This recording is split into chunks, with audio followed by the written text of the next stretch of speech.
Pam Dubois coming at you with another edition of 90 Days of Positive Content. Today's message is going to be around the morning routine. Now, there's a lot of people online talking about morning routines and the need to get up at crazy early hours and having very particular things that you do when you wake up to be successful. And I don't doubt that whatever they're doing works for them. I just question, like, who are these people? How can you get up at 4 or 3:30 in the morning or 4 o'clock in the morning and do like an hour of yoga and do all these different things? It's clearly people who don't have to be up and at a desk or at work at 8 a.m. who have like a day job, or for that matter, who maybe have families and kids and people that they have to get ready and dogs to walk in the morning and lunches to pack and all of that. So I am a strong believer in having a morning routine, not so much getting up at a specific time and having very specific things that you do, but getting up at a decent time. If you need time in the morning before you can start your day and before you can, if you need to pack lunches and stuff for family, or if you like to go for a workout in the morning, whatever it is, like getting up with enough time to do those things. And also have some you time, some me time for whatever it is, whether it's a reflection or writing my gratitudes or reading a book or writing a creative piece or posting something to my blog or whatever it might be. Ensuring that I have time to do those things. Also to get active and move, not necessarily go to the gym or do an hour of yoga or whatever it might be, but to take the dogs for a walk, or to go to the gym if it's a gym day, or to just stretch and wake my body up. Those things are all important to me. And again, I don't have to get up at 3:30 or 4 in the morning to do those things. I've been getting up at about 5:30, and I'm plenty of time before my day job starts to do the things that I need to do. The one thing that's important, I think, from a morning routine perspective is to not follow anyone else's agenda. Like, you shouldn't get up in the morning and the first thing you do, and we're all guilty of this, is reach for the phone and see what's going on social media, or what emails have come in, or whatever it might be, what Slacks, if it's a work-related thing, might be out there.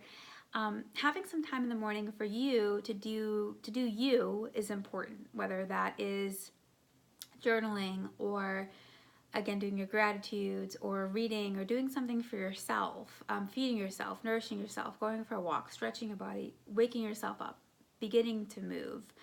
Again, it doesn't have to be a structure like here's the 10 things you do and you do them for 5 minutes and 6 minutes and 12 minutes, but having a routine that you can do daily to wake yourself up and become mobile, activate your brain, do the things that you need to do before you really respond to anyone else, before you're checking the work email or checking Instagram or social media or Facebook or what emails have come in. When you do that, when you wake up and the first thing you do is reach for that phone, what you're doing is you're following someone else's agenda. Someone else wants you to read that article or that post or that email, or they need you to do something, or they're advertising something. You're really falling into what other people are wanting or asking of you. Putting that on hold and doing you first, whatever that routine is, again, to activate your brain and your mind and get ready for your day is really important. And then once you've done that, and once you've had your morning coffee and you've nourished your body and you've done what you need to do and you've gone to the gym and you're feeling really good about it, then you can pick up your phone and start looking to see what's on social media today, what's come in from the work inbox, what things do I need to do, where do people need me today, and make your to-do list of the things you're going to do that day. It's also important, as part of my daily routine, to have a not to-do list. That's an important one for me as well. Sometimes it's really, really easy to get really bogged down on all these little, like the minutia of everything and all these different things that need to happen. And you start adding things to your list sometimes just for the reward of checking it off, or just because I have to do these small things before I can do this big thing. And really what you're doing is procrastinating. So be careful with that. Make sure that you have your to-do list once you've fully waken up and gone through whatever your comfort routine is in the morning to fully wake up yourself, your body, your mind, and your soul, and then make your list of things that are must-haves or must-dos for that day, and then of course things that you're not going to do. It's totally okay to have a not-to-do list. And it doesn't mean that those things don't get done. Maybe it means that you hand them off to someone else if it's something at work. Maybe it means that you prioritize the different things and it's something that can wait till the weekend or whatever it might be. Getting help or leaning on your team, whether it's at work or in personal life, is important. So I'm not saying just stop doing things that you don't want to do, but if there are things that are really holding you up and causing you to procrastinate on the really big important things, then it's okay. It's totally okay to put that on a not to do list or a for later list and focus on the really important things.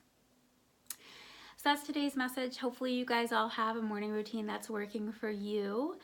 And if you don't, then I would definitely strongly consider putting one in place so that you are in more control of your mornings and your days. If you start off your morning in control, you'll find that your days are a lot smoother. This has been the case for me anyways. That's all for today. Whatever you do today and every day, do it in love. Love hard.